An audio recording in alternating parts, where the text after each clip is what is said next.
Hello students, अब हम chapter का नेक्स्ट पार्ट पढ़ेंगे। फर्स्ट पार्ट में हमने देखा कि क्या क्लाइमेट है, कैसे वहाँ पे वाइल्ड लाइफ है, क्या उसका लैंड है, कहाँ पे सिचुएटेड है डीआरसी। अब उसके बाद अब हम पढ़ेंगे उसके इकोनॉमिक रिसोर्सेज, लाइफ कैसी है, ट्रांसपोर्ट कैसा है, कैसे पीपल वहाँ पे रहते हैं, क्या उनका लाइफस्टाइल है। तो आई थिंक आप लोगों ने first part of the chapter अच्छे से पढ़ा।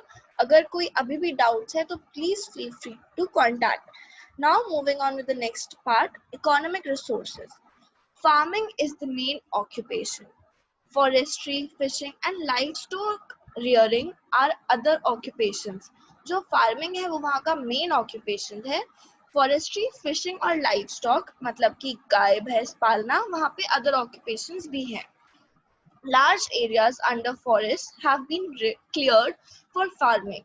The main food crops cultivated are rice, maize and cassava. जो मेन हमें वहाँ पे क्रॉप्स मिलते हैं वो राइस, मेज और कसावा है. Farmers also grow many cash crops such as cocoa, coffee, tobacco, cotton, rubber and oil palm. ये दूसरे तरह के क्रॉप्स भी वहाँ पे मिलते हैं जैसे कि cocoa, coffee, tobacco, cotton, rubber and oil palm. Some cash crops are exported to other countries. The methods of farming are traditional and primitive. जो यहाँ पे मेथड्स यूज हुए हैं फार्मिंग के लिए वो ट्रेडिशनल मेथड्स हैं और प्राइम मेथड्स हैं. उसमें कोई चेंजेस, मेजर चेंजेस नहीं लाए गए हैं, टेक्नोलॉजिकल चेंजेस नहीं लाए गए हैं अभी उनमें. वो ट्रेडिशनल तरीके से ही फार्मिंग करते हैं. The country is rich in minerals.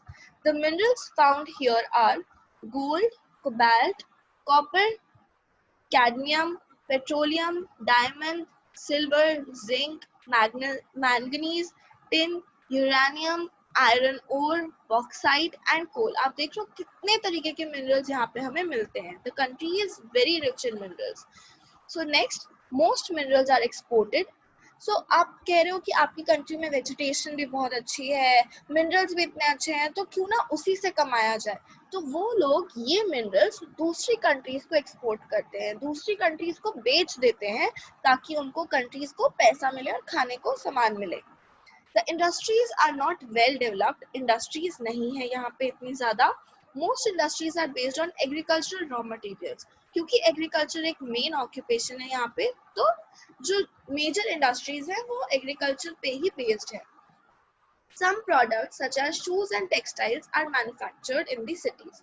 कुछ shoes और textile industries हैं. यहाँ पे लाइफ कैसी है लोगों की? What is the life of the people? The country is thinly populated. बहुत कम लोग हैं यहाँ पे. Most people live in scattered villages. अलग-अलग villages में रहते हैं. Some people have migrated to towns to work in mines and factories. जो लोग विलेज में रहते हैं कुछ लोग उनमें से टाउन्स भी चले गए हैं ताकि उन्हें काम करने को मिले माइंस और फैक्ट्रीज में. Cassava, a root crop, is a staple food of the people. यहाँ पे कसावा जो है वो यहाँ का staple food है, मतलब पसंद करते हैं लोग खाना. It is dried and pounded into flour. This flour is used to make bread. Fish is an important part of the diet. तो आप पूछोगे कसावा क्या होता है? जो कसावा होता है वो उस एक रूट क्रॉप है, उसको ड्राई करते हैं और उसको एक आटे में बदल देते हैं. वो आटा को यूज करते हैं ब्रेड बनाने में और यहाँ पे उसके साथ फिश भी खाई जाती है. The Bantu peoples constitute a majority of population. यहाँ के लोगों को बंटू कहते हैं. Bantu peoples constitute a majority of population. They are tall and have curly hair. लंबे लंबे होते हैं और बाल घुंघराले होते हैं. They speak languages belonging to the large Bantu language group. अपनी एक लैंग्वेज है उनकी. These people follow traditional lifestyles. पुराने जमाने के ही lifestyles वो follow करते हैं. They enjoy music and dance. On special occasions, they wear colorful dresses. Pygmies are the original inhabitants of the country. They are also known as Bambuti or Mbuti. They are short, less than 150 centimetre. तो जो original inhabitants है, मतलब जो original लोग हैं यहाँ के, उनको कहते हैं बम्बूती या फिर एम्बूती. They are very short, less than 150 centimeter. बहुत छोटे-छोटे हाइट के होते हैं. The Europeans who ruled the country in the past had driven the pygmies into the forest where they lived by hunting and gathering food. जब पहले यहाँ पे Europeans का रूल था इस कंट्री में, तो इन्होंने क्या किया, इन पिग्मीज को फॉरेस्ट में धकेल दिया और वो वहाँ पे हंटिंग और इन सब से रहने लगे, मतलब हंटिंग से या फिर कुछ कुछ इधर उधर से फूड इकट्ठा करके रहते थे. The few pygmies who still remain live mostly in the Ituri forest in the northeast. जो थोड़े बहुत पिग्मीज बच गए हैं वो इट्यूरी फॉरेस्ट में रहते हैं. They live in huts and moor about in search of food. Huts में रहते हैं. They still lead a primitive life. वो पुरानी ही लाइफ जीते हैं. ट्रांसपोर्ट. अब कंट्री में ट्रांसपोर्ट कैसा है? The country has a poor land transport system. The dense forest of the country have made it difficult to build railways and roads. इतने dense forest हैं कि वहाँ पे roads या railways बन ही नहीं पाई. Only some parts of the country have roads and railways, but these are not maintained properly. वहाँ कुछ जगह है roads और railways पर वो maintained नहीं है. The country has a network of rivers, thus water transport has become a chief means of travel. यहाँ पे जो water transport है वो main है, मतलब chief traveling का means है. Air transport is a very effective way to travel in the vast country.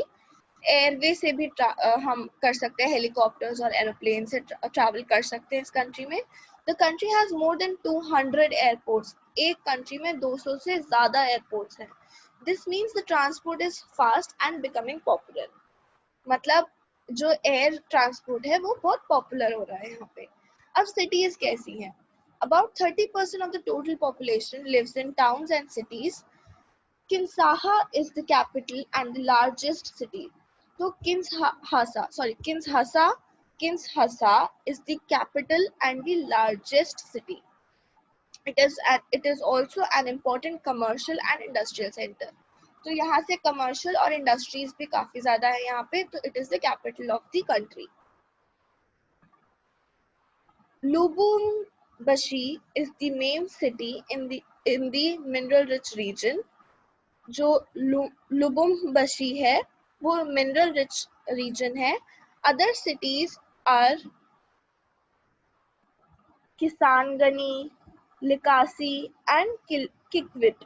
मटाडी is a port city. Port मतलब जहाँ पे रिवर्स और ये सब है, जहाँ से जो सामान वाटरवेज के थ्रू आया है वो इन सिटीज में आता है. ये दूसरी बिग सिटीज हैं जो पोर्ट सिटीज हैं, यहाँ पे वाटरवेज के थ्रू सामान आता है. The country is now developing fast. Money earned from exports is being used to improve the infrastructure and to provide facilities to the people. जो कंट्री है वो डेवलप हो रही है, इंफ्रास्ट्रक्चर भी इम्प्रूव हो रहा है ताकि फैसिलिटीज दी जाए लोगों को. So with this we'll be finishing our 6th chapter, which is about DRC, that is Democratic Republic of the Congo. हमने उसके बारे में बहुत कुछ पढ़ा. वहाँ पे डेंस फॉरेस्ट है मेनली, इस वजह से हमने इसके बारे में पढ़ा. हमने पढ़ा उसकी लोकेशन क्या है, उसका land, climate, wild life, vegetation, economic resources, life of the people, transport and cities. तो इससे हम अपना चैप्टर 6 भी खत्म करते हैं. जो भी क्वेश्चन आंसर या बैक एक्सरसाइज है, it will be shared with you. So thank you so much.